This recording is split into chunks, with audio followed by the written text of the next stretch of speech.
Welcome back. And we are now we are coming to the last talk of this FDP. We have been seeing the talks from 21st onwards, and I am sure that you have gone through so many talks in different aspects of astronomy and astrophysics. And we have with us Dr. Anindita Mondal. She is also there now, and I will just introduce the speaker before we start the talk. So, Dr. Anindita Mondal has completed her PhD from SN Bose National Center for Basic Sciences, Kolkata, in astrophysics, multi-wavelength studies of Novae research. Her research topic was observation of multi-wavelength spectroscopic data of classical and recurrent Novae and modeling those spectra using photoionization process to determine the physical parameters of the system. She has also done a postdoc from Indian Institute of Astrophysics, Bangalore, and currently she is a curator in Nehru Science Center, Mumbai. So I request Dr. Anindita Mondal to deliver her talk.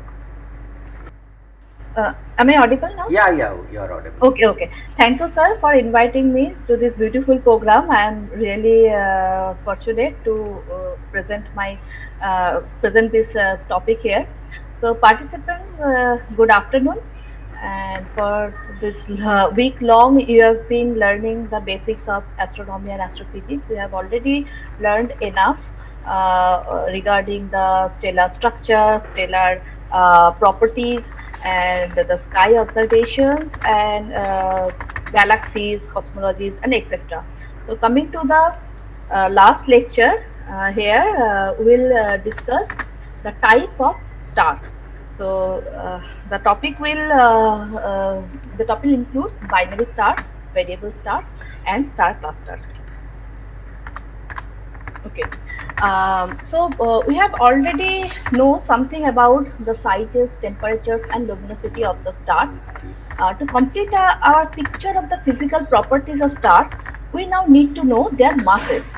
And here comes the importance of binary stars. Determining the masses of stars is not trivial. However, the problem is that there is no practical direct way to measure the mass of an isolated star.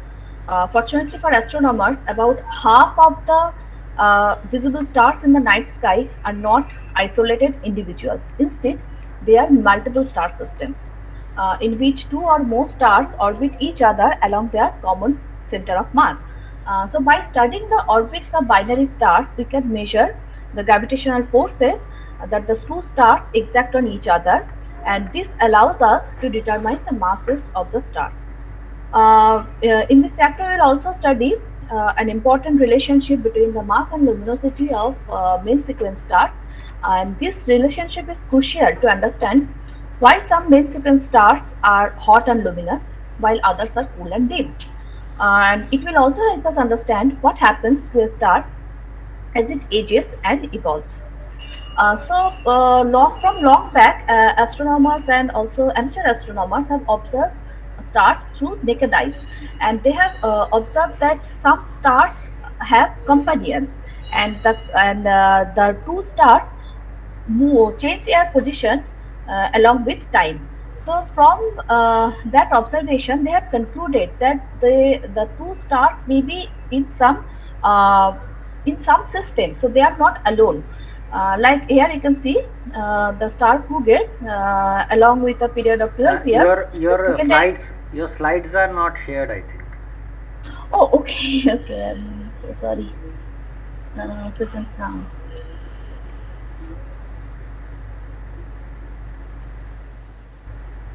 Okay. Is it showing? Yeah, it's coming. Yeah, can you start once again? Because Yeah. It was nothing more. So the title slide here. One more thing, please, the participant, please feel free to stop me between if you feel any queries, if you want to ask any questions. Okay. So the importance of binary star so far I have stated, and a picture of Cougar 60s. It is a binary star system, and over the period of time, we can see the position of the two stars is changing. So the astronomers have concluded that they must be in a conjugative system. So, and as I have already mentioned that at least 50% and more of all stars in the Milky Way galaxy are part of multiple star system. So they may be binary, triplets, quadruplets, even sextuplets star systems are there. Binary stars are classified on the basis of the method of the discovery. So like visual binaries can be seen as two separate components. Spectroscopic binaries where the components can't be visualized as can't be seen as separate, so they are discovered on the basis of the spectra. So either two sets of spectral lines are seen, or else a Doppler shift of the observed lines varies periodically, indicating that there is presence of an invisible companion. And the third one is the eclipsing binary. In this system, the components of the pair regularly pass in front of each other, like the planet rotates around the sun, causing a change in the total apparent magnitude. So, from studying the light curve, these type of binaries can be identified. Visual binaries can be seen as two separate components. The relative position of the components changes over the years as they move in their orbits. Though the definition is very crude, because with higher resolution telescopes, more and more binaries are discovered. So scientists have decided on when the separation between the stars is larger than zero point 0.1 arc second, they will be termed as visual binaries. Hmm. So the importance of studying binary stars is the determination of mass. So a perfect mass determination of both the stars is possible only if both the stars are visible, their angular velocity is sufficiently high to allow a reasonable fraction of the orbit to be mapped. The distance to the system is known, which is via parallax. The orbital plane is perpendicular to the line of sight. I will come into this point later. When the orbital plane is perpendicular to the line of sight, then we can exactly measure the semi-major axes of the stars. So when two star systems rotates around each other, so they usually orbit around the common center of mass. And if we consider mass of the two stars as m1 and m2, and the semi-major axis to be a1 and a2, so the relation is a1 by a2, they are inversely proportional to the mass. And the relative semi-major axis of the relative orbit is the summation of the semi-major axis of the individual companions. So according to Kepler's third law, the summation of the mass is proportional to a cube by p square, where p is the orbital period. Here I want to mention that the masses are measured in solar mass, the semi-major axis is measured in astronomical unit, and the orbital period is measured in years. So from observation we can measure A and P, and from these two equations we can easily calculate the exact mass of the individual stars. But most of the times the orbital plane is not perpendicular to the line of sight, so there is an inclination. So here comes into the effect of this inclination. So if we consider the inclination angle to be I, so in that case we are not exactly measuring the physical distance, but rather an angular distance. So in this case we will call this angular distance alpha. So if alpha is the true angular distance, and alpha dash will be the measured angular distance or the projected distance. So the equation will change as alpha dash 1 by alpha dash 2 to be equal to m2 by m1. So here again we can apply the Kepler's third law, and here comes into effect a term cos I, where I is the inclination angle. So therefore our mass estimation will not be exact, but the answers will be the lower limit of the mass of the stars. So we'll get some idea of the mass of the stars. Next come into picture the spectroscopic binaries, where the two companions can't be separated through visual observations. So The spectroscopic binaries are discovered on the basis of their spectra. So either two sets of spectral lines are seen, or else the Doppler shift of the observed lines varies periodically, indicating the presence of an invisible companion. So we all know that Doppler shift is a change in the wavelength or frequency of a wave resulting from the motion of the source or the observer. Here the observer is fixed, so we'll consider only the motion of the source. For the case of a moving source, each wavefront is now emitting from a different place, and so the wavelength will be depending on the velocity, the wavelength will shorten or it will be lengthened. So if the source is moving away from the observer, the waves will be emitted farther apart than if the source is standing still, and vice versa. The wavelength increases and the frequency decreases. Then will the total wavelength moves to the radar side of the spectrum. So red shift happens, and again, if the source is moving perpendicular to the line joining the source and observer, there will be no shift. Here if you can see in between the second and the fourth one, there is no shift of the lines. So no velocity is there. But when the red shift happens, the line moves in the middle. You can see the line moves slightly to the radar side, and on the first and fifth picture, the light is moved to the bluer side. So from Doppler shift, we can also determine the velocity of the source. So as long as the relative speed of the source and the observer is much less than the speed of light, the results for electromagnetic radiation are relatively simple. So here, if the two-star system, we are seeing through its various stages how the Doppler shift takes place into the Doppler shift is considered for the spectra, for analyzing the spectra. So the more massive star will have lower semi-major axis, or yes, and the low mass star will have the higher semi-major axis, and according the velocity will vary. So if lambda 1 is the wavelength at which the signal is received and lambda 0 is the wavelength at which it was emitted, lambda 0 is also called the rest wavelength, the wavelength shift will be defined by the change in wavelength, that is lambda 1 minus lambda 0. So delta lambda equal to lambda 1, this wavelength shift.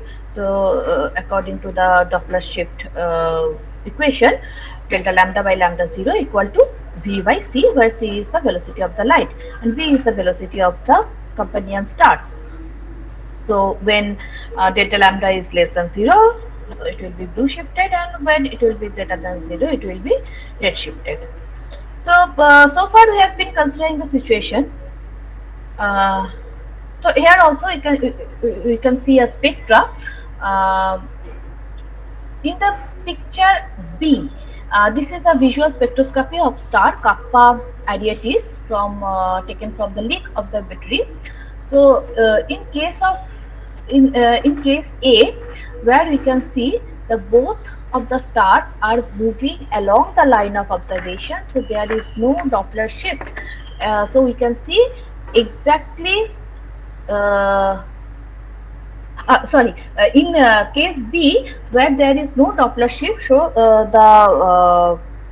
both the companions are moving perpendicular to the line of sight, and we can't see any Doppler shift. Only one spectral lines can be seen in the spectra. Only one you can see, where in case A, where the stars are moving on the line of sight of the observation. So here the spectra is splitted into two lines. We can clearly see these things. So periodically the position of the spectra changes, and from this analysis, spectra analysis, we can say that there are two stars moving around, orbiting around each other. Okay, so so far we have considered the situation in which the observer is in the plane of the orbit.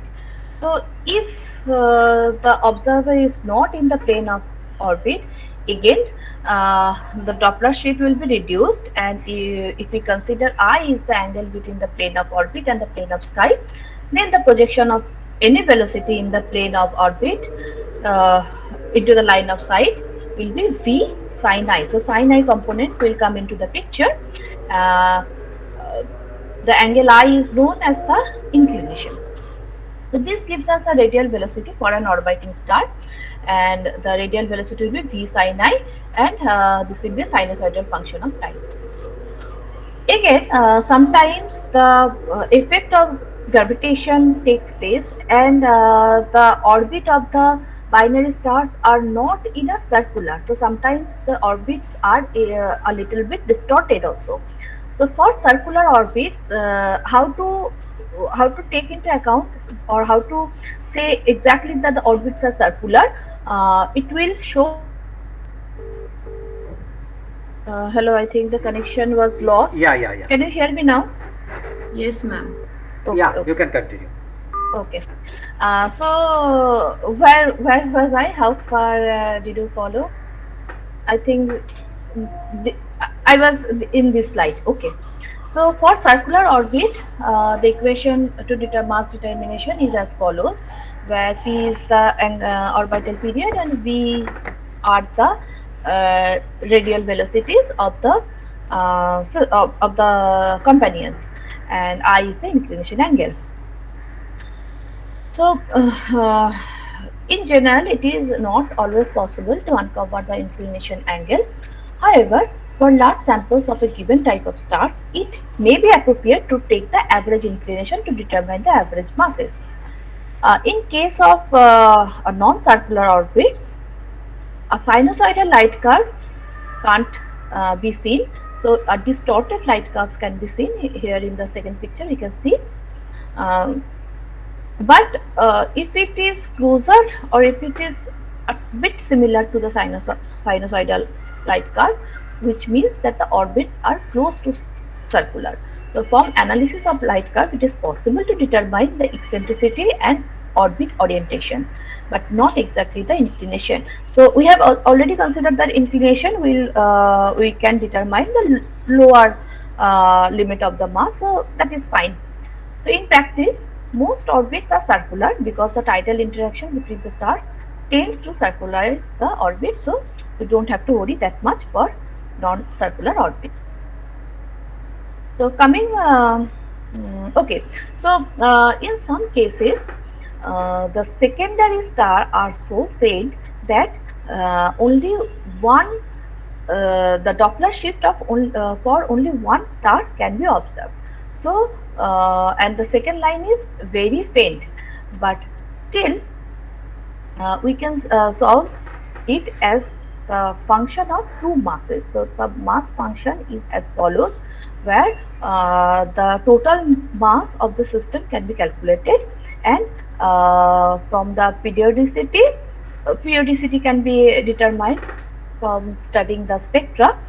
From the periodicity, how the lines changes from position A to B, and again it comes to position A. So the mass function here, individual mass can't be determined, but the mass function can be determined. So we get some idea of the masses of the stars. Coming to the third classification, eclipsing binaries. So the photometric binaries, they are also known as photometric binaries or eclipsing binaries, because here we study the luminosity along with time, or the light curve of the star. In this system, the components of the pair regularly pass in front of each other, causing a change in the total apparent magnitude. So, a class of photometric binaries where there are no actually ellipses are called the ellipsoidal variables. So, we'll be coming into that later. So, here also a good estimation of the inclination angle I can be obtained if we know the separation of the distance of the star from us. So the distance, if d is the distance, d is much greater than the radius of the two stars.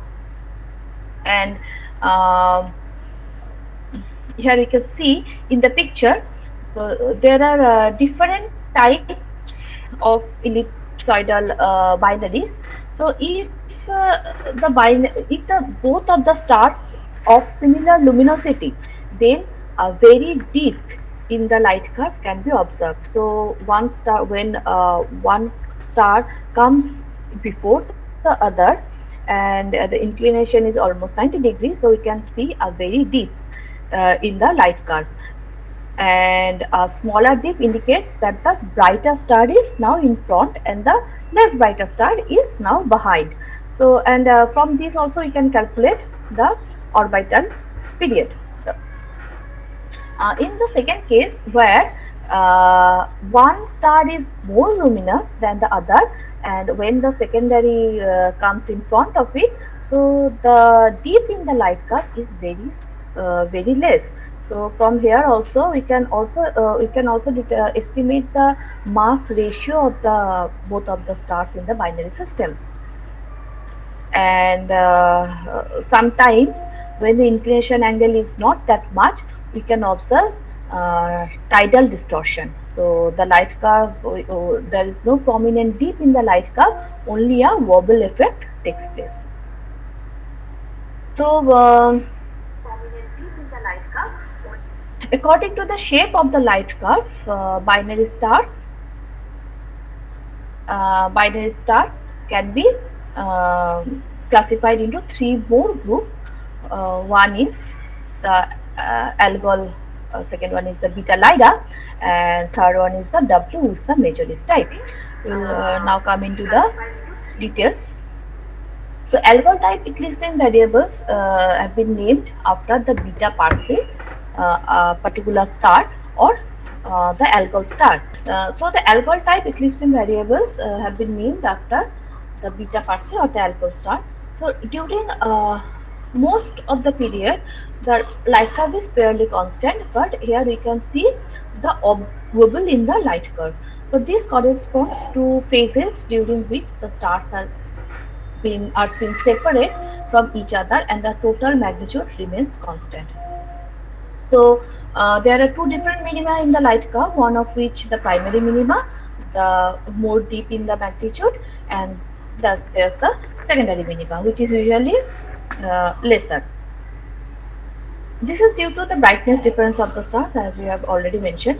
So in the larger star, which is usually a cool giant, eclipses the smaller and hotter component, there is a deep minima.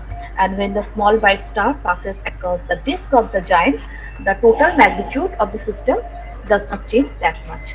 So in the middle, you can see the magnitude dip is very less. So here is a comparison of size of a sun with the algol stars. Okay. The shape of the minima in algol variables thus gives information on the inclination of the orbit also, and the duration of the minima depends on the ratio of the stellar radii to the size of the orbit. So how long one star is passing, that gives us an idea of the size of the star or the radius of the star also. Um, Beta Lyra star, the second one. The Beta Lyra star, Beta Lyra type binaries, the total magnitude varies continuously. So the stars are so close to each other that one of them has been pulled into ellipsoidal shape. So here the shape of the stars are distorted and they are in close contact. So if the star is also a spectroscopic binaries, the two dimension of the orbit can be obtained. So both from the eclipsing of the photometric study and the spectroscopic study, we can determine the dimension of the orbit to measure the semi-measured axes. In that case, the mass and the size of the orbit and thus also radii can be determined without having to know the distance of the system. So this is a very good type of stars where we can determine these parameters exactly. And the third one is the W Ursa majoris star, where the light curve minima are almost identical because they are in close contact, and both the stars feels its Roche-Loeb surface, forming a contact binary system. So we'll come into details about this Roche-Loeb and the equipotential surfaces later in this chapter. So for now, you can think of the stars are so close to each other, they can exchange masses in between them. So the observed light curves of photometric binaries may contain many additional features that confuse our classifications. Like the shape of the star may be distorted by the tidal force of the companion. The star may be ellipsoidal or feel its Roche-Loeb surface, in which case it becomes a teardrop-like in shape. The limb darkening of the star may be considerable. If the radiation from the edges of the stellar disk is fainter than that from the center, it will tend to round off the light curve. So there are so many factors that can be taken into effect, but then we'll have to study in detail. So for now, we want to skip that. If you want to study it further, you can go into this deep classifications and study those. So here is a picture of an eclipsing binary. So this is a photographic plate of light curve of a particular region of the sky, of the sky. So here you can see the various these lights, the straight lights are from various stars, and over a period of time. So very bright star to very dim star, we can observe here. And in between, in the middle of the photographic plate, you can see that for a stellar system, brightness suddenly diminishes, and then again the magnitude increases. So here we can definitely tell that this is a eclipsing binary star, where after some times the eclipse begin. So there is a dip in the light curve, and again the eclipses end, and we can see the star as a bright star. So these are the real pictures, and from these real pictures, the astronomers able to plot the light curves and study the stellar systems. So nowadays, these observations are taken into through CCTV cameras, where calculating the photons have been very easy for us. And but previously it was very difficult. Only through eyes or visual observations they used to calculate the magnitude and other parameters. Okay, so coming into the multiple star system. So as we have already mentioned that most of the stars are in binary or multiple star system. So our very own Saptarshi Mondal constellation, or the Big Dipper constellation, we know that the sixth star, Mizar Algol, or as we know, Boshishto, and the Rishi Boshishto and his wife Arundhati. So through naked eyes, we can distinguish there are two separate stars there, Boshishto and Arundhati, Mizar and Algol. So through naked eye, this visual binary is observable.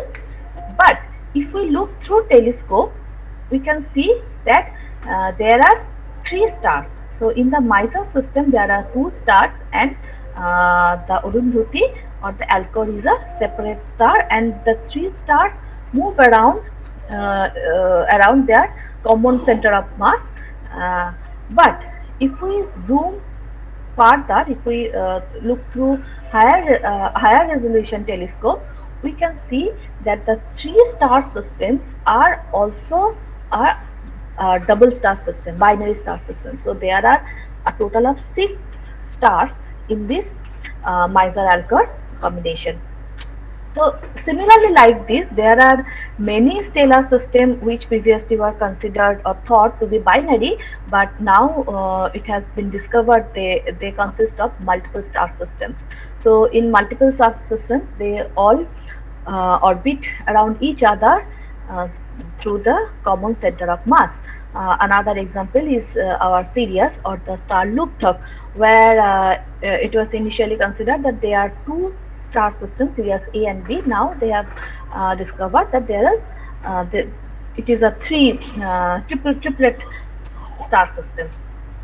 So there are many such examples there, and obviously the calculation of mass will be a bit difficult. Not difficult. The equation will be a bit larger and complex, but masses can be determined if we can measure the semi-major axis orbital period of the system, which can be determined through the higher and higher resolution telescopes.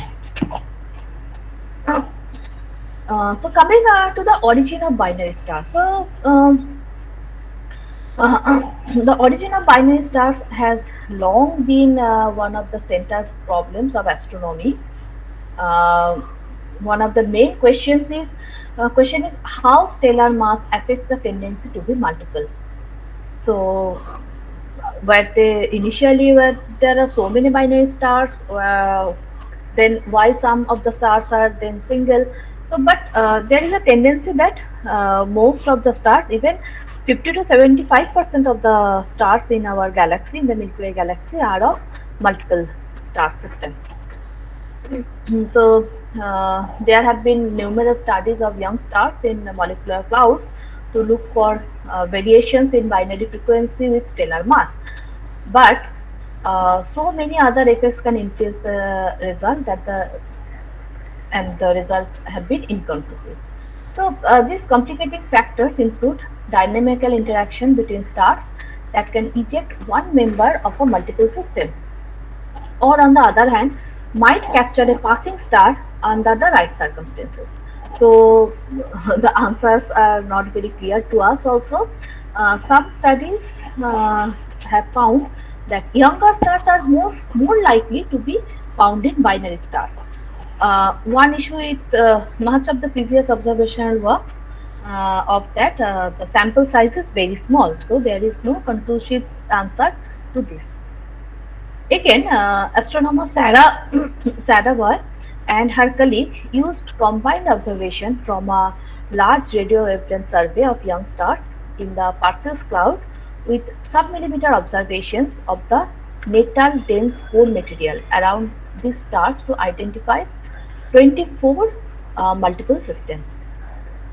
The scientists then used a sub-millimeter study to identify and characterize the dust cores in which the stars are buried. And interestingly, they found that most of the embedded binaries are located near the center of the dust cores, indicating indicative of their still being young enough to have not drifted away. So they have concluded that initially most of the stars were together, and slowly they have drifted away. So that's why most of the binary systems are consist of young stars, not very old stars. So about half of the binaries are in elongated core structures, and they conclude that initial cores were also elongated structures. After modeling their findings, they argue that most likely scenarios are the ones predicting that all stars, both single and binaries, form in widely separated binary pair systems. But most of these break apart either due to ejection or to the core itself breaking apart. A few systems become more tightly bound, although other studies have suggested this idea as well. This is the first study to do so based on observation of very young, still embedded stars. One of the most significant major conclusion is that each dusty core of material is likely to be the birthplace of two stars, not the single star. This means that there are probably twice as many stars being formed per core than is generally believed. So, if this theory is proven to be true, they are still in the modeling phase. So, if the theory is proven to be true, so the birth of star, the answer to the birth of star will change this theory completely. Okay. Coming to the second part of this chapter, so I have already mentioned, the stellar mass can be calculated only through the binary systems, and the masses of other stars are estimated from the mass luminosity relation. But this has to be calibrated by means of binary observation. So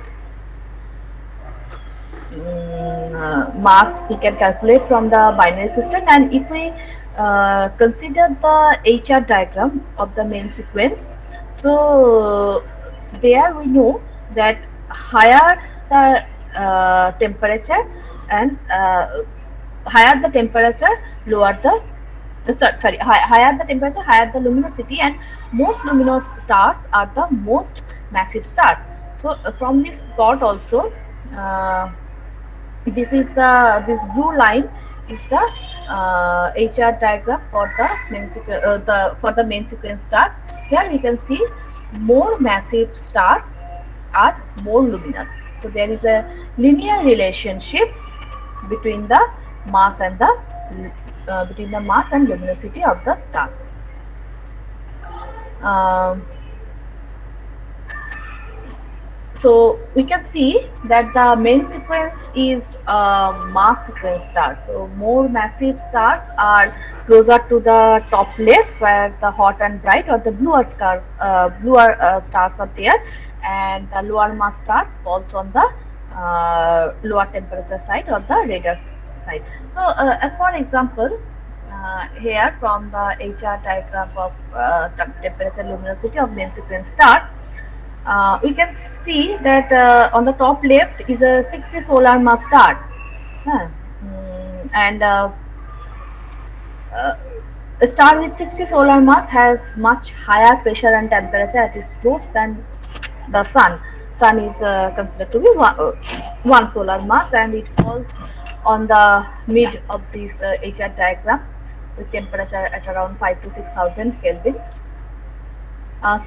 Higher the mass, higher the pressure, and higher the temperature. This causes thermonuclear reaction in the core to occur much more rapidly and release energy at a much faster rate. That is about 7,90,000 times faster than the sun. So, accordingly, the energy is emitted from the star surface at the same rate, and this tremendous rate of energy release also hits the star's interior tremendously, increasing the star's internal pressure. This increases the stars to 15 times the sun radius. So higher the mass, higher the radius, higher the luminosity. Similarly, higher the temperature. Accordingly, if we go down to the HR diagram, and as for an example, 0.21 solar mass, here this star has much lower pressure temperature than the sun. So this causes thermonuclear reaction in the core to occur much more slowly and release energy at a much slower rate, which is like 0.011 times as fast as the sun. Accordingly, the energy also will emit very slowly, and released energy will be 0.011 of the luminosity of the sun.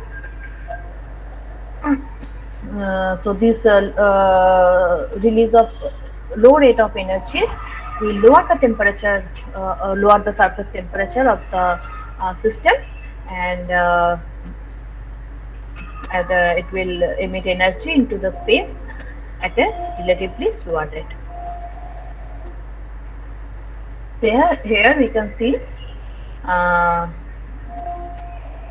if we consider more massive stars as red dots, and the green zone are the stars on the region of solar mass, and the blue dot here in the lower part can be considered at lower than the solar mass. So if we put the size or the radius on this diagram, we can see most of the stars lie in the radius between 1 to 3 solar radii. So beyond that are the supergiants where the radius is like 100 times larger than the solar radius, and the white dwarfs, here you can see the white dwarfs where the radius is much lesser than the solar radius.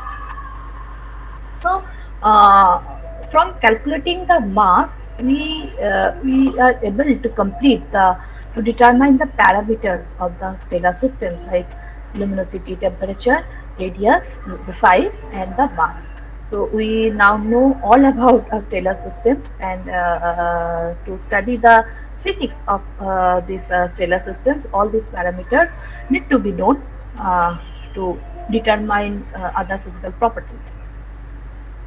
So, knowing mass also gives us a clear idea of the density, because radius can be determined through visual observations. Uh, as for an example, for our sun itself, if we consider our Earth and Sun as a binary system, and from the orbital period and the distance from Sun to Earth, we are able to calculate the mass of the Sun, and and the radius of the Sun is known, so we can calculate the density of the Sun, which is 1409 kg per meter cube, and uh, similar to water.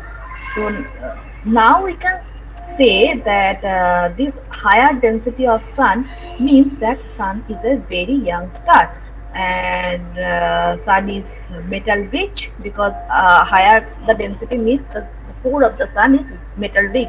There are heavy elements in the sun in this system. Uh, in respect to that, if we consider the Betelgeuse, which is the Alpha Orion of the Orion system, or of the Orion constellation, so mass of the Betelgeuse was calculated, and the radius of the star is known. So from these two, we can calculate the density, and we can see that it is 1.41 into 10 to the power minus 5 kg per meter cube, which is much lesser than our sun. So this means this is an old star which only consists of mostly hydrogen helium, and the radius is so big that the density can be so low. So from this also we can say that this is a supergiant. It's a red giant star. Similarly, if we calculate the density of Sirius B, uh, this is Sirius A, this is the Sirius B. So from the density of Sirius B, we can see that it is 8.5 into 10 to the power 8 kg per meter cube, which is like 10 to the power 5 times of solar mass. And this, due to this heavy density, we can say that this is a dead star which lost more of its gaseous structure into the ISM, and this is a high dense star, so it can be of a dwarf star. So this is a white dwarf star, Sirius B, and if we find a star of higher and higher density, we can consider it to be a neutron star. Okay, so binary stars, for now we have classified them as how to based on the observation of the stars. Now we will classify the binary stars depending on their mutual separation.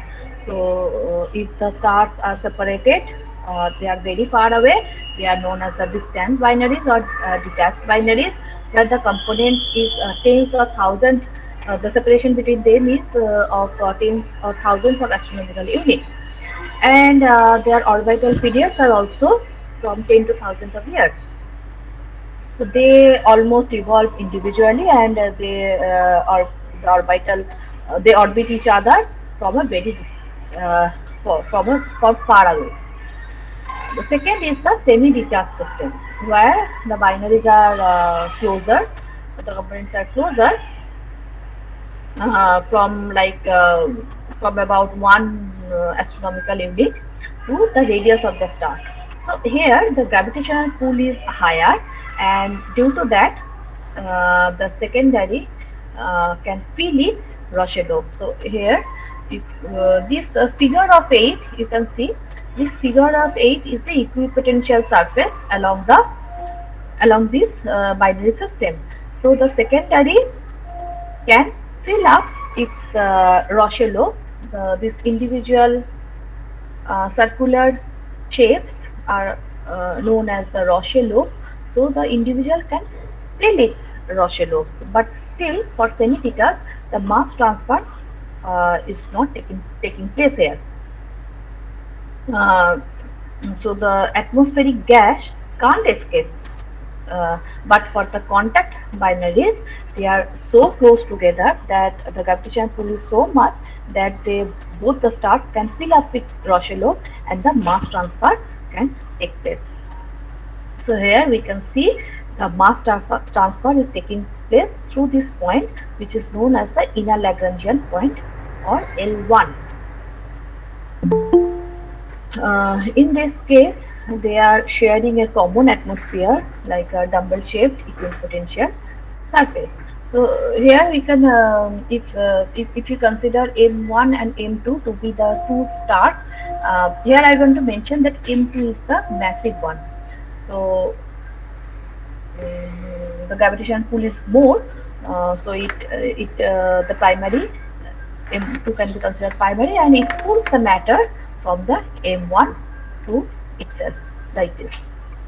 And these circular shapes are the equipotential surface along it. I'd like to mention an interesting point.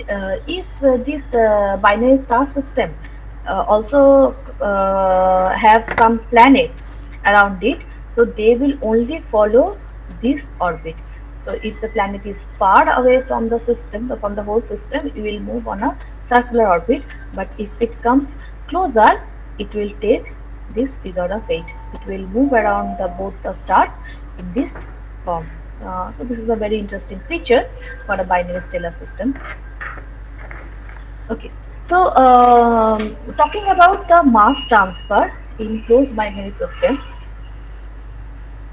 So for the closed binary or contact binaries, where the separation is very low, that the both star fills up their Roche-Lobe and they are gravitationally deformed into a teardrop shape.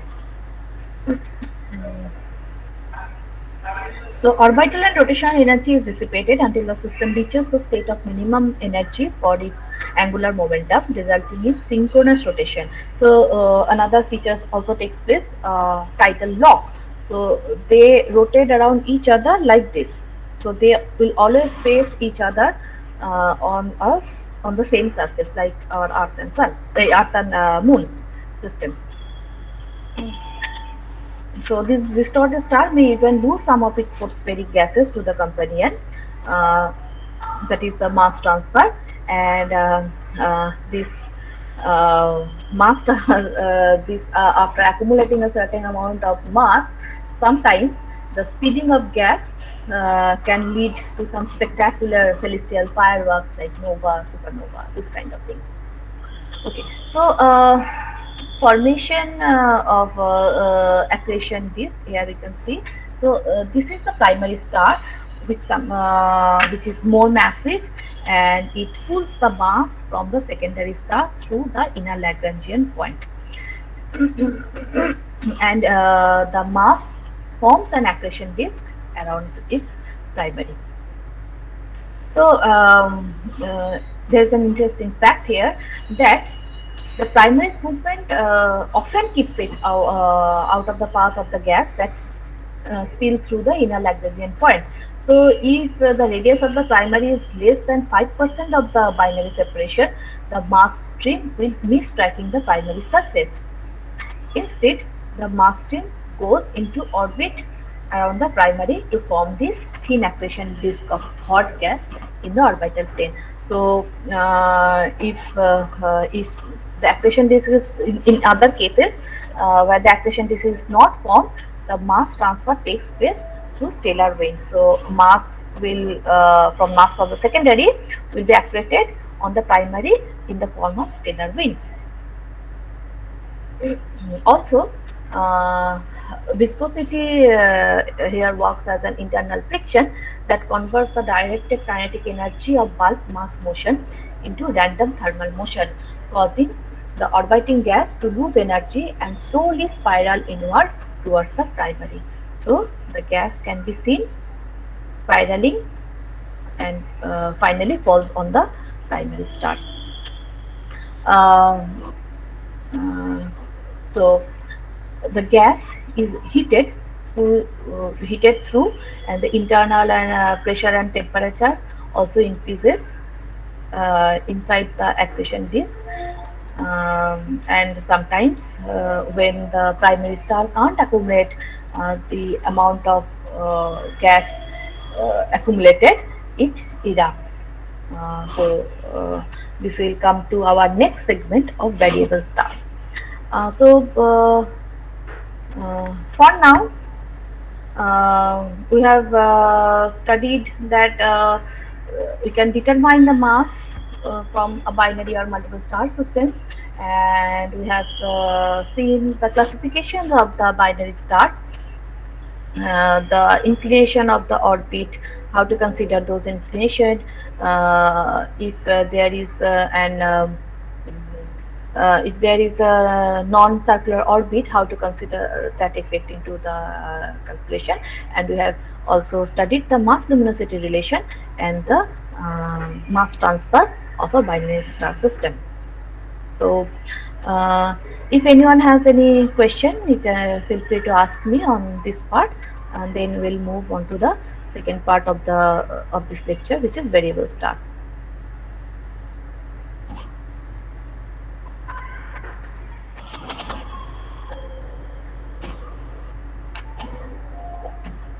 Uh, okay, am I audible? Yeah, yeah, you're right. Okay. So no one has any questions. So moving on to our next topic, which is variable stars. So stars with changing magnitudes are known as the variable stars. So just like I have mentioned in the binary star system, so after the mass transfer, accumulation of gas, sometimes the primary star can't hold the total mass, so it ejects the extra mass into the atmosphere or into the ISM. So during that period, the brightness increases rapidly, and the star becomes so luminous that through naked eye also you can see the star. Luminosity varies for various kinds. For various kinds, luminosity of stars varies, and for the systems where the luminosity varies with a period of time, we call them variable stars. Variation in the brightness of stars were first noted in Europe at the end of the 16th century, when Tycho's supernova lit up in 1572, and the regular light variation of the star Omicron Ceti was observed in 1596.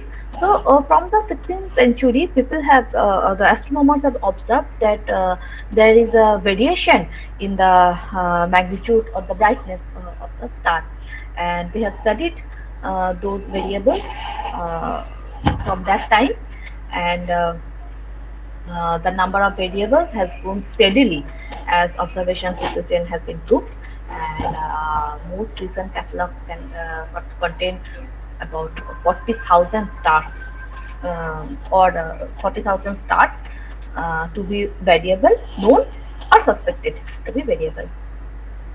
So, here also we can say that the definition is very crude, because all the stars during their whole lifetime, they go they go through various phases where the luminosity changes. So in some way you can see all stars are variable stars.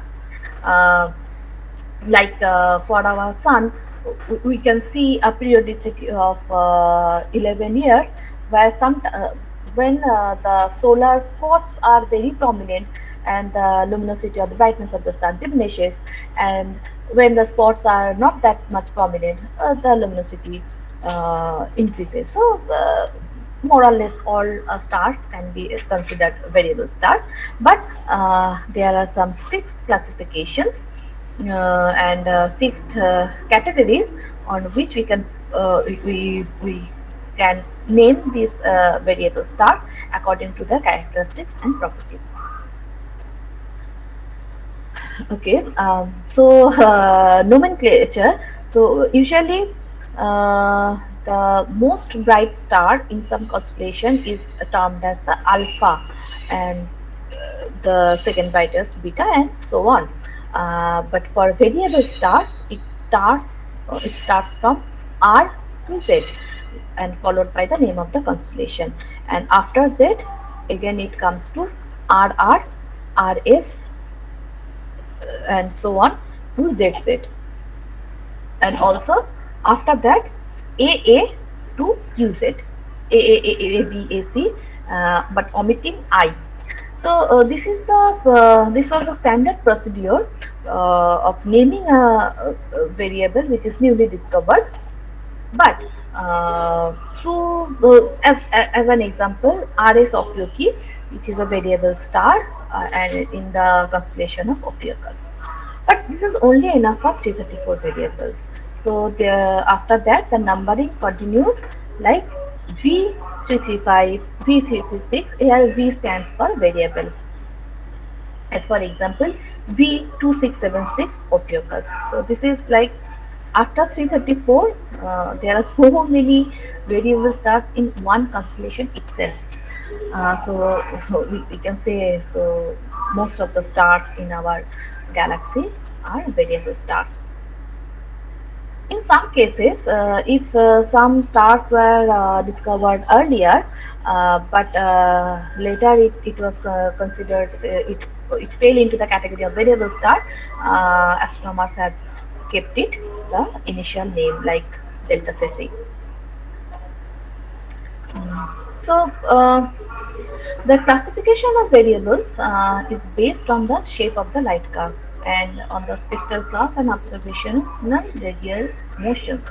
Here again we have plotted the HR diagram of the main sequence stars, and different type of variables are positioned on this plot.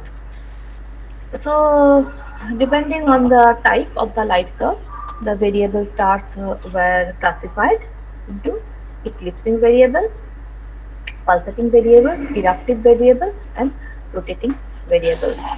So, eclipsing variables are binary systems in which the components periodically pass in front of each other, like I have already explained. In those variables, the light variation do not correspond to any physical change in the stars, only due to the orbital, due to the rotation in their respective orbits, the light curve varies.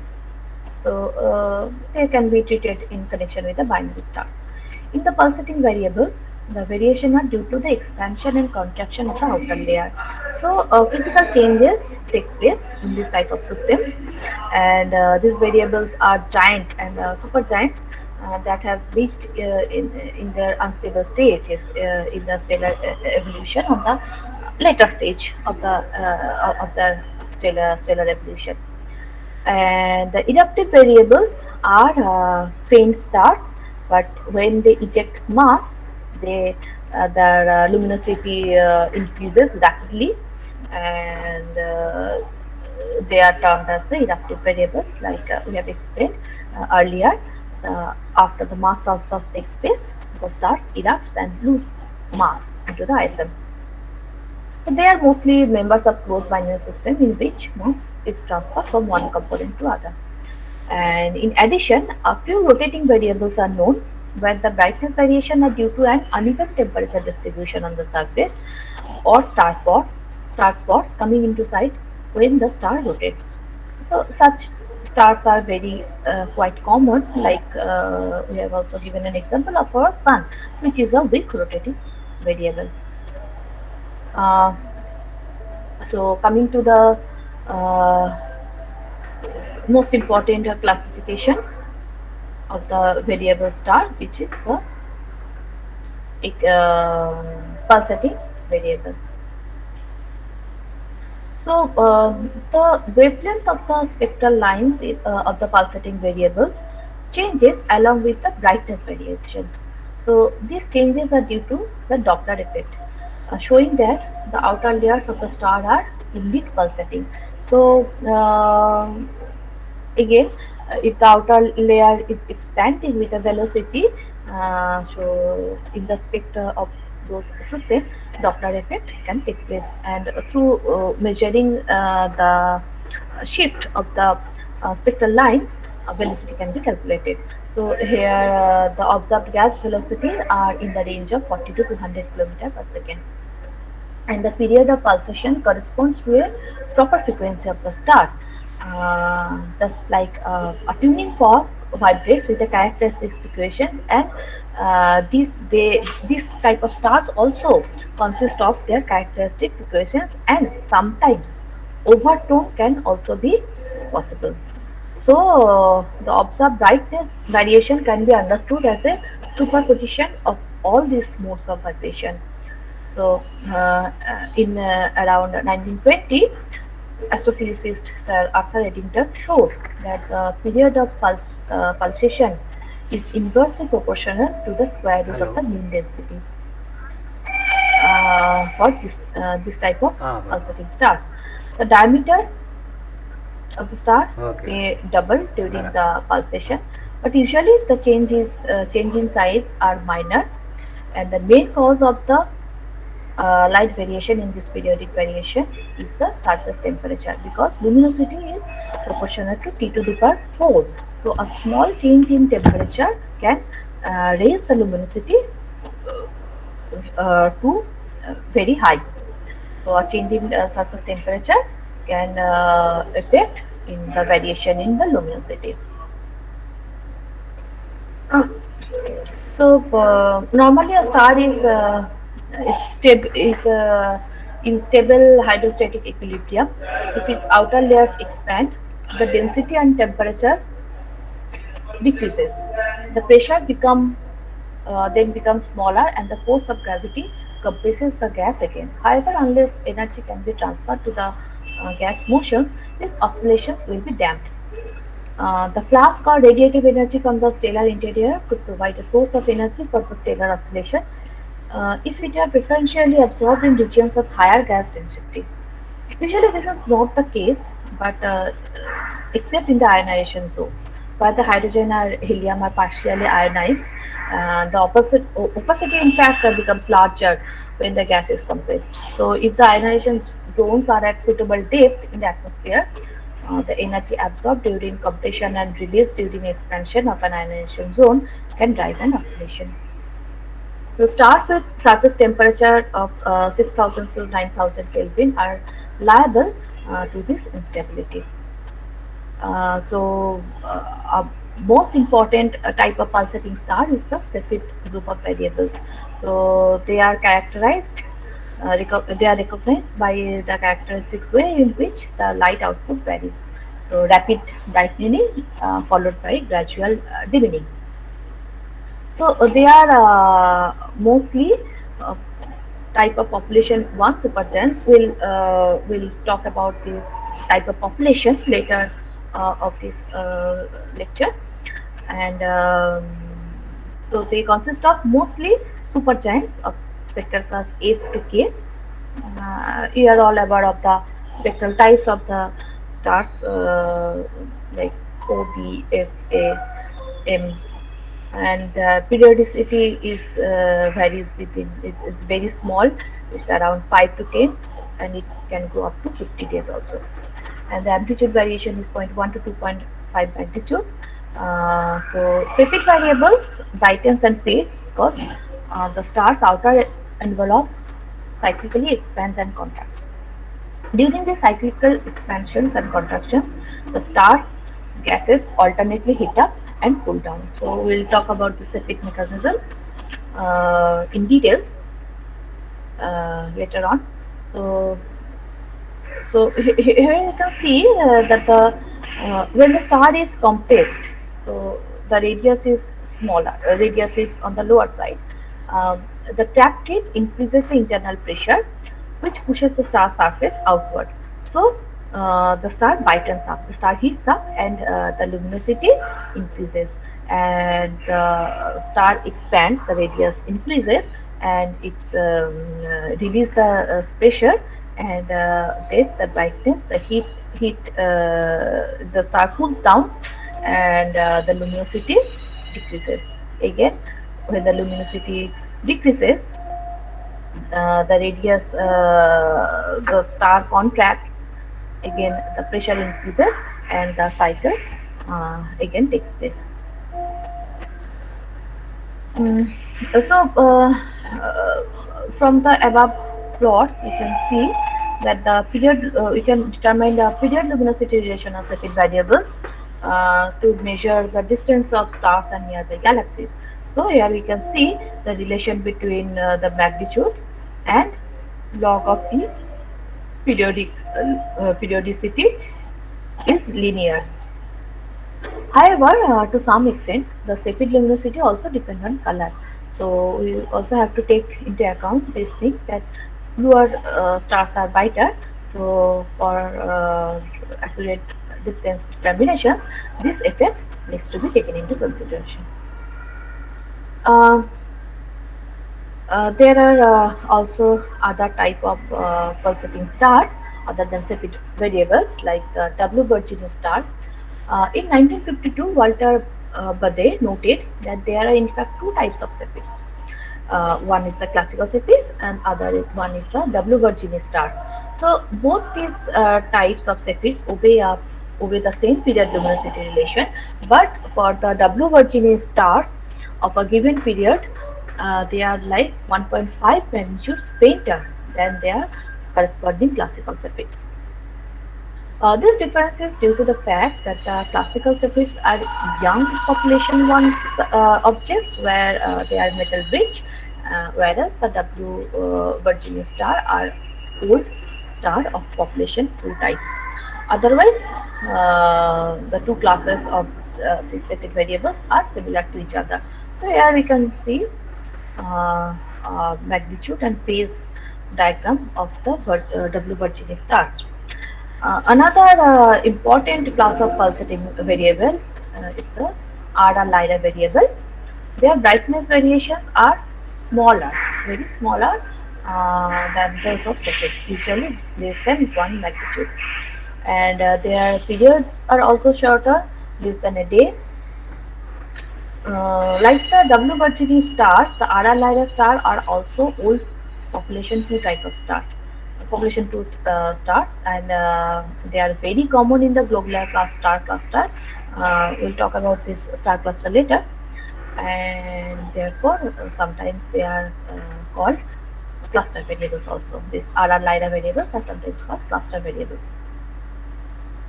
The absolute magnitude of RR Lyra stars are about 0.6 to plus minus 0.3, so variation is very small. They are all of roughly the same age and mass, and thus represent the same evolutionary phase. But the helium is just beginning to burn in the core. Since the absolute magnitude of the RR Lyra variables are known, they can be used to determine distance to the globular clusters. In addition to this pulsating variables are the long period variables or the Mira variables.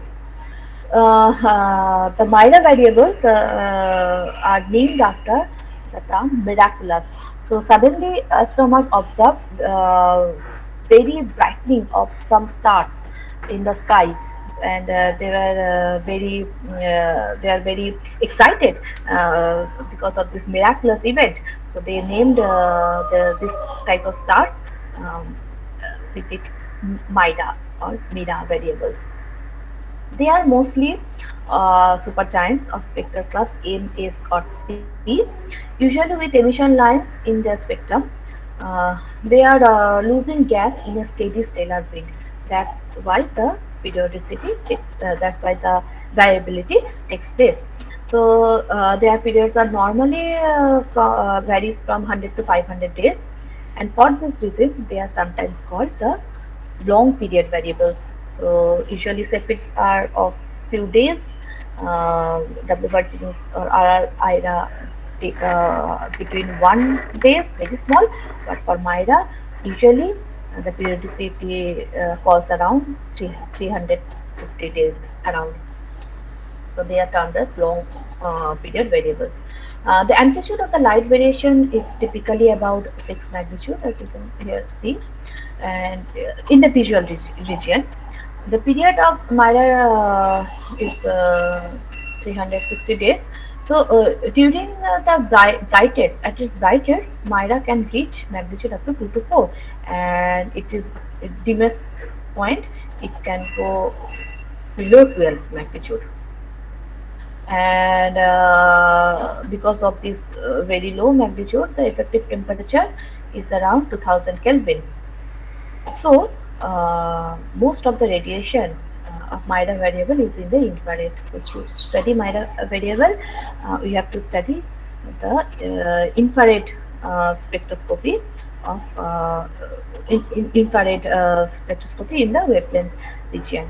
But for other variables, you can study the visual spectroscopy.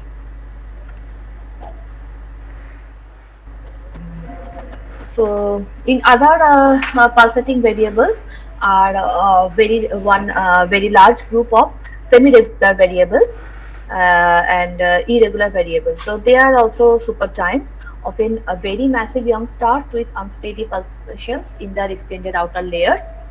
If there is some periodicity in the pulsation, these variables are termed as semi-regular, otherwise they are termed as irregular. So an example of a semi-regular variable is the Betelgeuse or the Alpha Orionis. Uh, the pulsation mechanism of these stars is not well understood, that's why they are termed as this.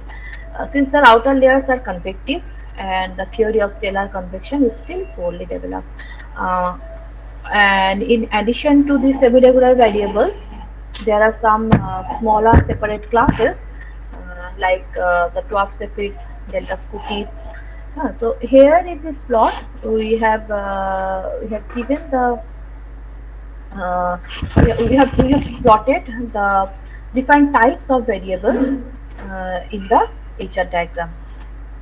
So the dwarf Cephids and the delta Scuti stars, which are sometimes counted as a separate type, are located below the RR Lyra. Here you can see the RR Lyra W Virginis star, and here are the dwarf Cephids. The dwarf Cephids are fainter and more rapidly varying than the classical Cephids. So their light curves often show a beating due to the interference between fundamental frequency and the first overtone. The beta Cepheid stars are located at a different part. Here you can see they are very bright and luminous. Could you please excuse me for a minute?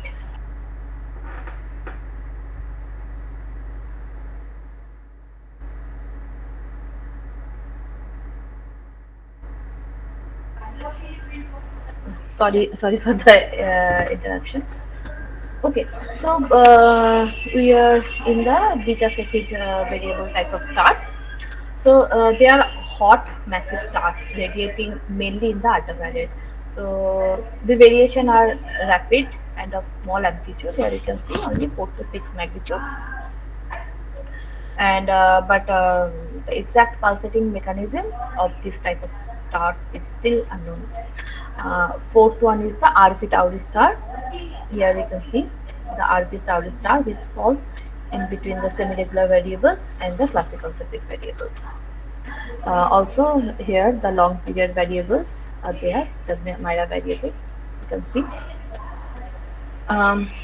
For the RP Tauri stars, the periodicity depends slightly on the luminosity. There are some unexpected features in the light curves of the RP Tauri stars. As for example, the minima are alternately deep and shallow.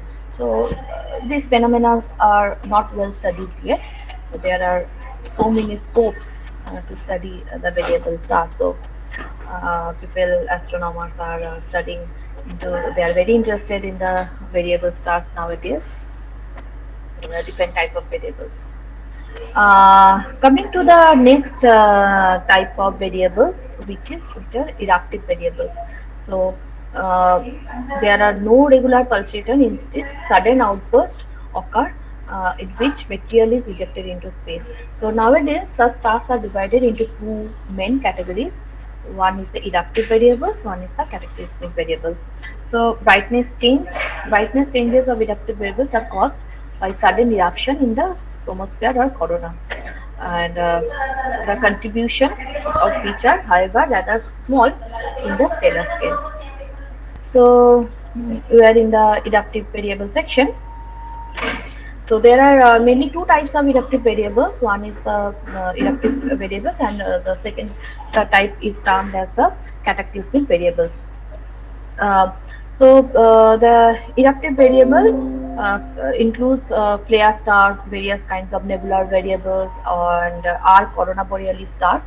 And the cataclysmic variables are the cataclysmic variables. The basic mechanism is due to the nuclear reaction on the stellar surface or interior, and the explosion is so violent, and they sometimes destroy the whole stars.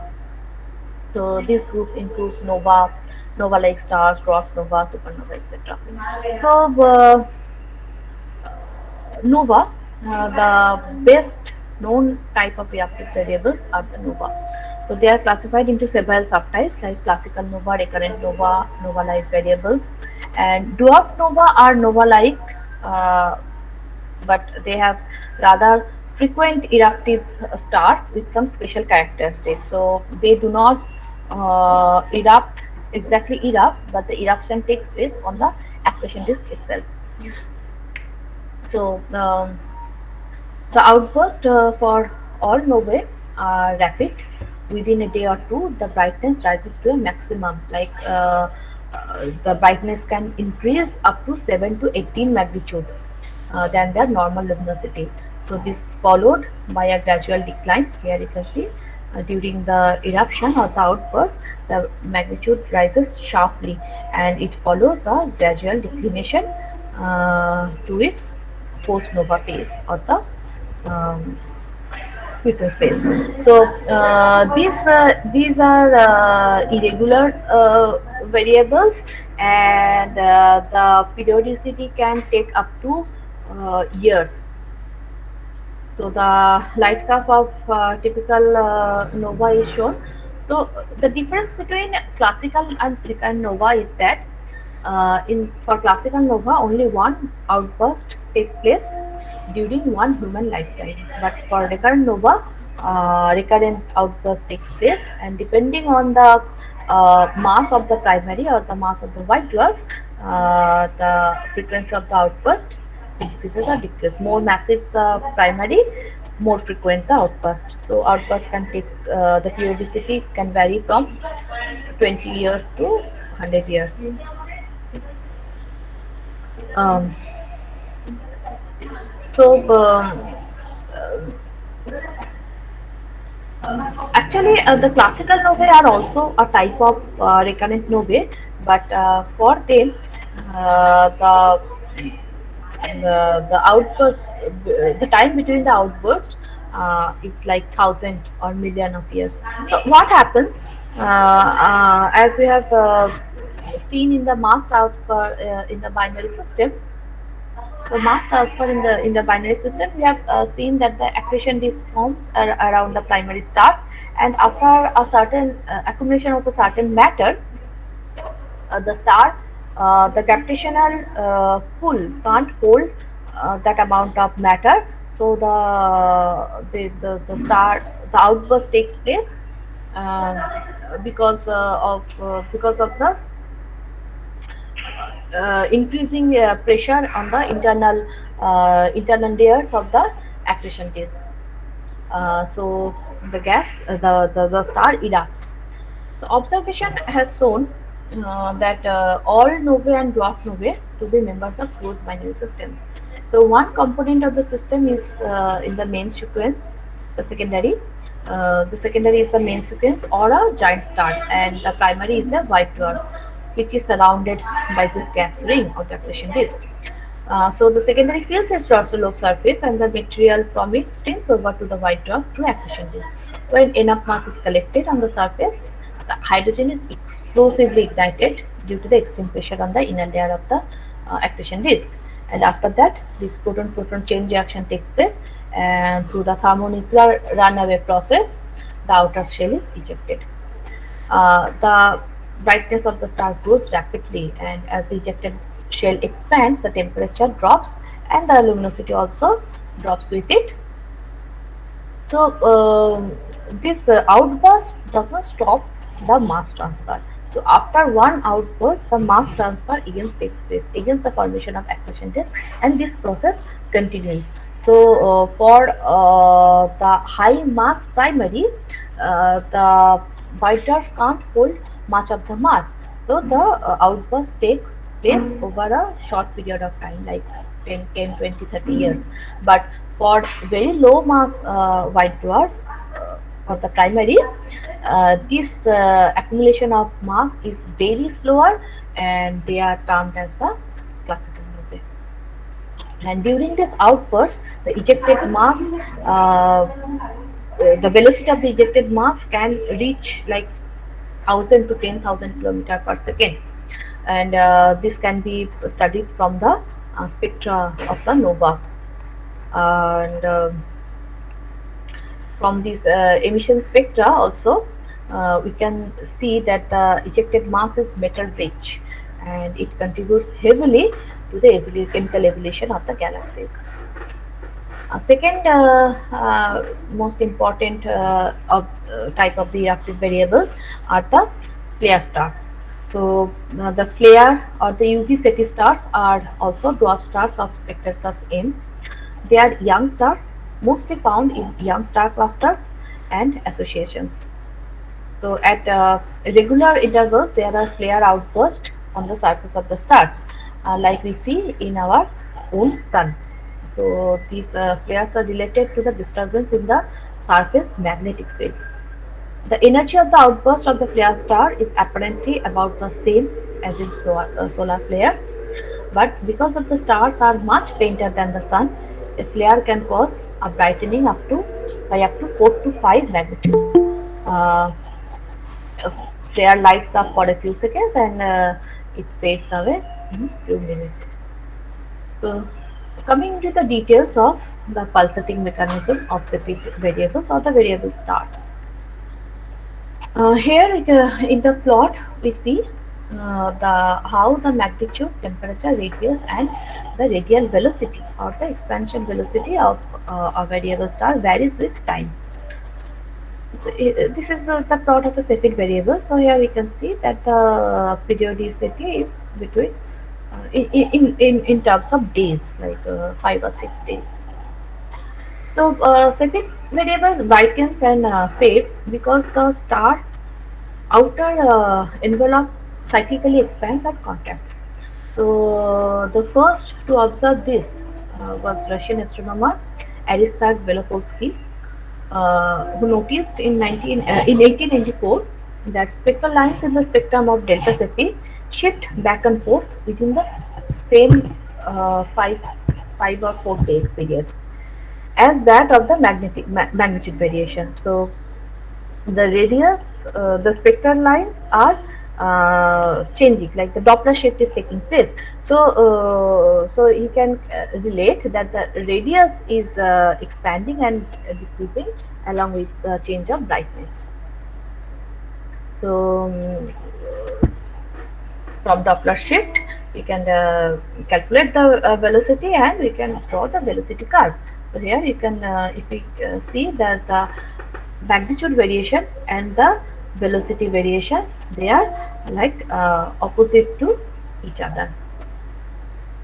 So negative velocity means that the star surface is expanding towards us, and positive velocity means the star surface is receding.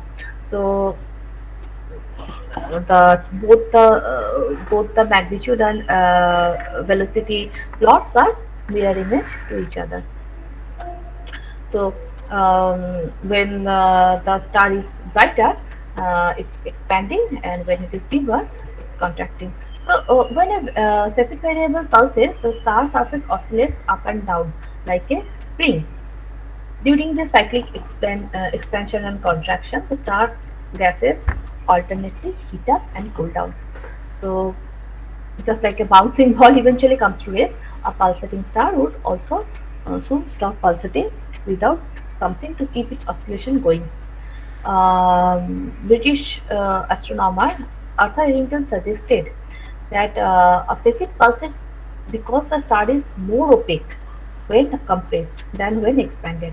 When the star is compressed, the trapped heat increases the internal pressure, which pushes the star surface which pushes the star surface outward. When the star expands, the heat escapes, the internal pressure drops, and the star surface falls inward. Uh, Similarly, when the star contacts, again the heat builds up and the pressure increases. So later on, the astronomers followed up on Eddington's idea, and they discovered that it is the helium which keeps the Cepheids pulsating.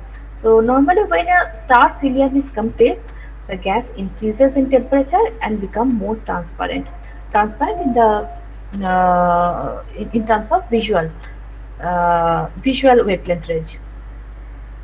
But in certain layers near the star surface, the compression may ionize the helium.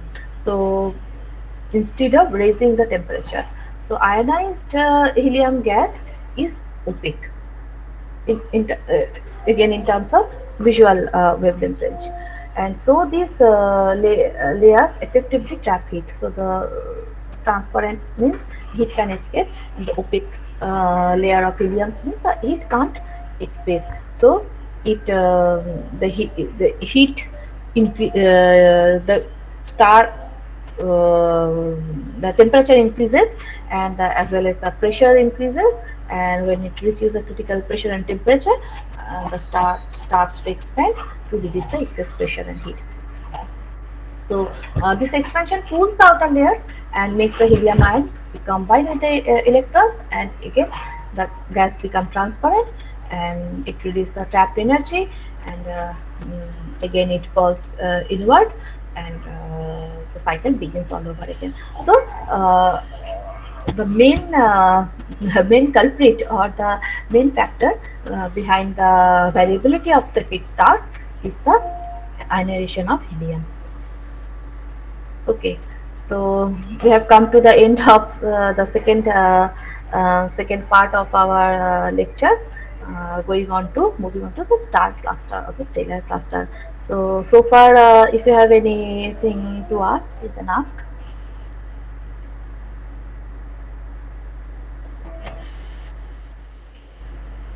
So this is a picture of this beautiful picture is the star cluster named Pleiades.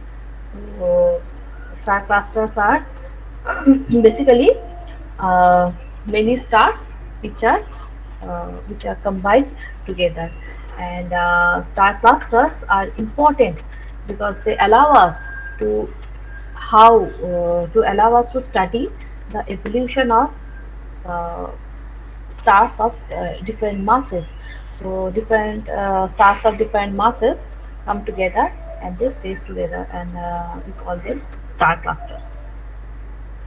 So in 1947, Soviet astronomer Victor Ebersumian, he discovered that there are a group of young stars scattered over so large region of the sky that they would be very difficult to identify merely on the basis of their appearances. So these associations may have a few tens of members, but one association near the around the star Zeta Persei in the Orion constellation, he observed several such associations. So associations are termed because it's a group of very young stars, and they are usually identified on the basis either of absolutely bright main sequence star or of T Tauri stars. So according to the type, one speaks of this type of associations and T Tauri associations. So the younger or most brighter are the OB associations, and also the most massive as O type O stars are the most massive stars, and they stay on the main sequence for very few for fewer times. As we know that the more massive the stars, more luminous, and they burn the matter faster than the low massive stars. So, therefore, the associations containing these type of stars are can be considered young, because they stay in this association for very short period of time, whereas the T Tauri stars are even younger stars that are in the process of contracting towards the main sequence. Okay, so studies of the internal motion in associations show that they are rapidly dispersing, and there are so few stars in an association that their gravity cannot hold them together for any length of time. The observed motion has often confirmed that the stars in an association are very close together for a few million years. So, large amount of interstellar matter, gas, and dust nebulae often occur in connection with associations, supplying information about the connection between star formation and the interstellar medium.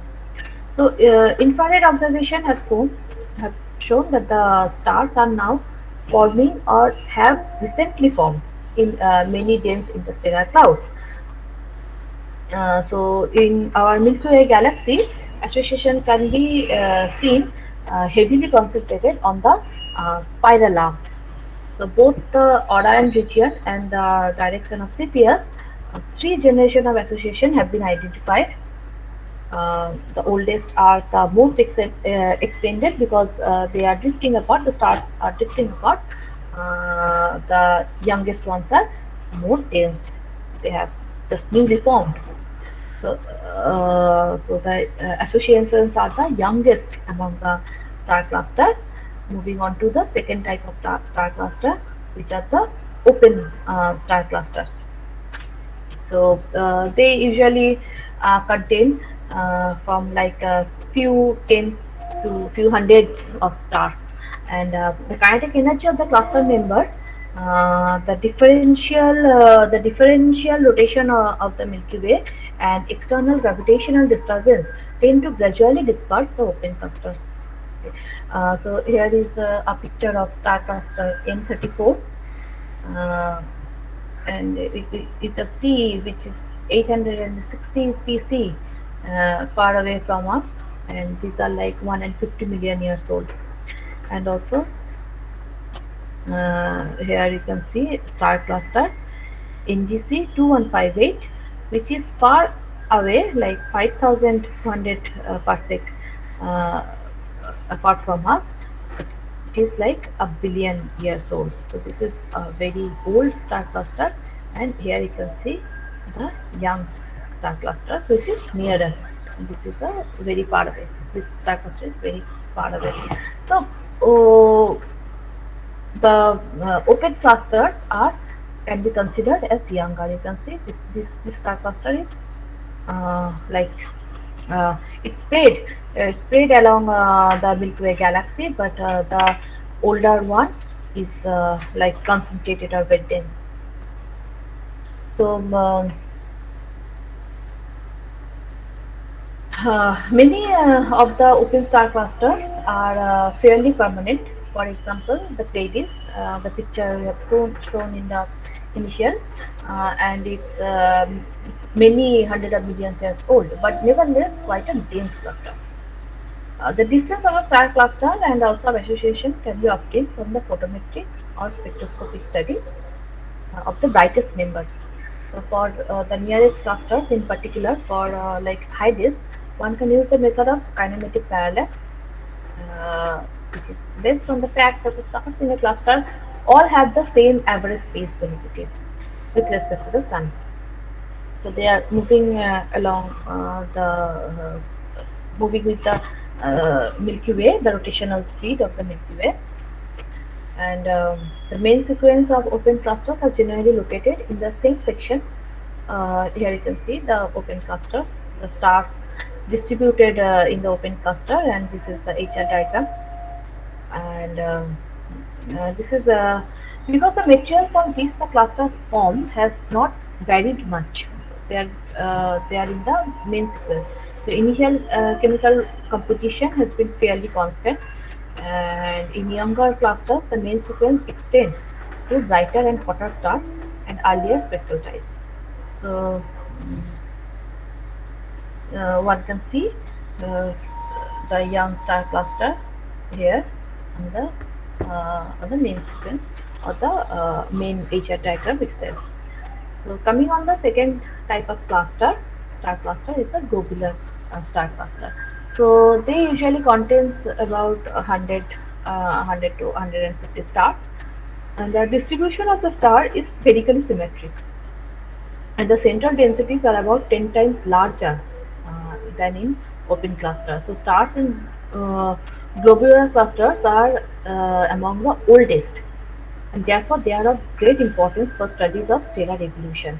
So there are like 100 to 200 globular cluster in Milky Way, and the color magnitude diagram is shown here. So here you can see most of the stars fall in the giant branch, not very much in the main sequence. So most of them are in the giant, and they are very old. Uh, and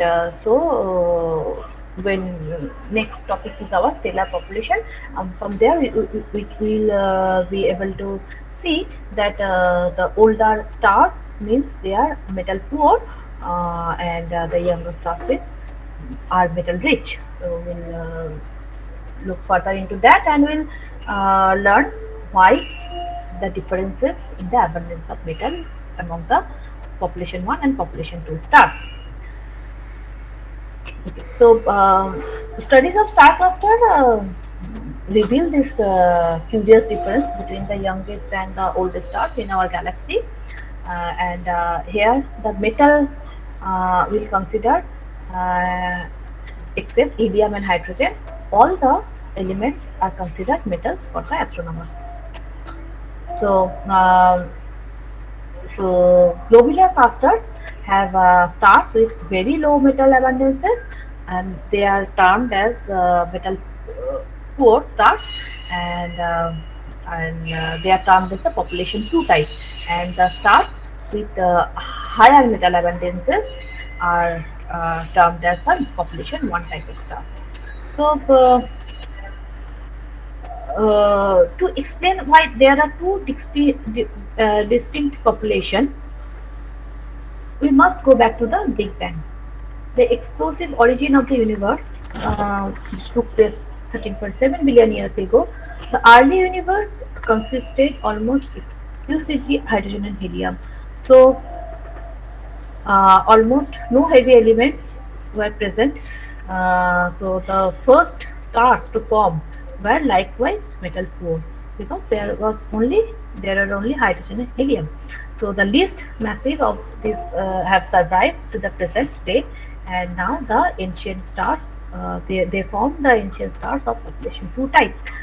As we know, the massive stars have burnt off their hydrogen and helium, and they are now dead. So the lesser massive stars are now exist, and they are of metal poor, and they are termed as the population 2 star. On the other hand, um, the open cluster or the associations are the younger stars, where they have formed from the hydrogen 2 regions, or the star forming regions, which are younger, and the evolution of stellar system, they have burned the hydrogen and helium into higher and into heavier metals. So the younger stars are consisted of metals, and they are termed as the population of one star or the metal rich star.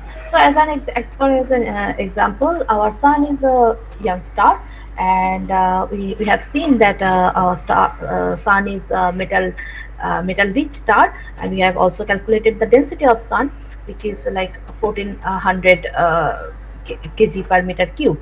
So this is a heavy. Our sun is a heavy star, and it is a metal rich population one type of stars. So mm, so this means from the solar nebula, from where our sun and planets were formed, must likely likewise have been metal rich. So our Earth is composed of almost entirely of heavy metals, and like our other planets also. Um, so our bodies are also very metal rich, uh, and so our existence is like intimately linked to the sun being a population one type of star. So a planet like Earth probably could not have formed from the metal poor gases, so which went to the population two type of stars. So I'd like to end here, and if you want to go into the details, there are some reference.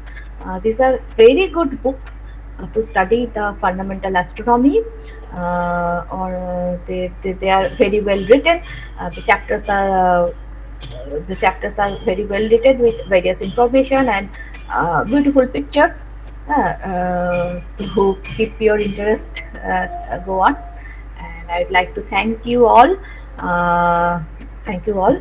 And I'd like to finish with a quotation of Carl Sagan, that we will always have to look up, because somewhere something incredible is always waiting to be known. Thank you all. That's me. Yeah, thank you, Dr. Anindita Mondal. If participants, if you have any questions, you can directly ask the speaker, or you can put it in the chat box, whichever way you want. This was one of the most important topic, because a variety of stars and their clusters and how their variabilities are used for studying the various aspects of Yes. things are very important. So in that case, and also I think these star clusters are also used for distance, determining the distance. Yes, sir. Yes, yes, Yeah, yes. Cepheid variables are also used. So all these were Yes. discussed today. So in this case, if anybody wants any questions. Even the variables I have skipped because of the time constraint. These are very large topics, like the novae and the supernovae are also considered variable stars. So supernovae are very important to measure the distance between galaxies. So variables are in that way very important. Any questions from anybody?